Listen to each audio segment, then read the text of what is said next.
Bonjour à tous et à toutes, ravi de vous retrouver en direct sur KTO pour le Parvis des Gentils. Je vous rappelle que le Parvis des Gentils, c'était initialement cette esplanade qui s'étendait devant le temple de Jérusalem, construite par Hérode en l'an 20, par le roi Hérode. Et dans cette esplanade, sur cette esplanade, eh bien, les gentils, c'est-à-dire les non-croyants et les non-juifs, pouvaient venir discuter avec les croyants, avec les juifs, de toutes les grandes questions humaines, et notamment de transcendance et de religion. Et c'est ce dialogue entre croyants et non-croyants que le pape Benoît XVI a voulu reproduire aujourd'hui et à l'échelle mondiale.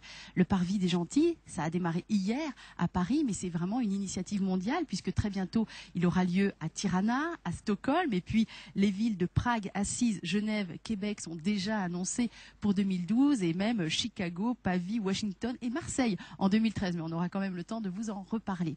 Alors hier, c'était la séance inaugurale à l'UNESCO.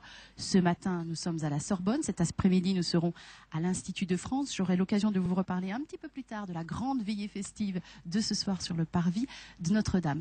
Pourquoi ces trois hauts lieux de la culture et de la connaissance? Eh bien, il était important de sortir ce dialogue de l'Église, de l'installer dans des lieux laïques et des grands lieux de culture, de connaissance, pour discuter de foi et de non-foi. Alors je vous rappelle que le thème qui a été choisi pour ce premier Parvis des Gentils, c'est lumière, religion et raison commune.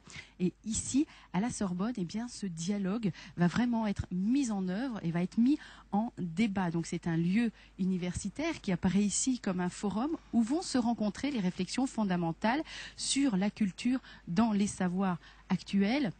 Le point qui sera notamment traité ici, c'est l'héritage des Lumières avec des interpellations mutuelles entre les Lumières de la raison et les Lumières de la foi. Alors nous avons des intervenants de prestige. D'ici quelques minutes, vous pourrez notamment entendre le professeur Axel Kahn qui va intervenir sur la quête de la vérité et de la voie bonne.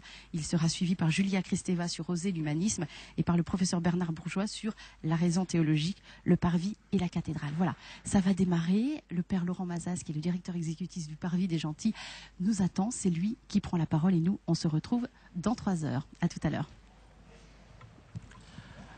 Monsieur le recteur de l'Académie de Paris, messieurs les recteurs, je salue aussi le recteur de l'Université de Bologne qui est ici présent.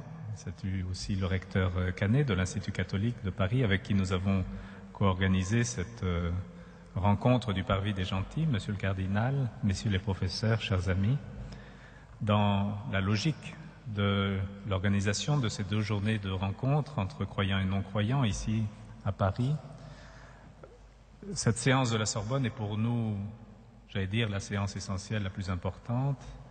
Et c'est pour ça que nous avons le plaisir et l'honneur d'avoir avec nous, pour nous aider dans ce cheminement intellectuel, dans ce parcours intellectuel, le professeur Jean-Luc Marion qui va modérer cette séance. Je vais maintenant donner la parole au recteur Gérard qui nous accueille ici. Merci à tous de votre présence.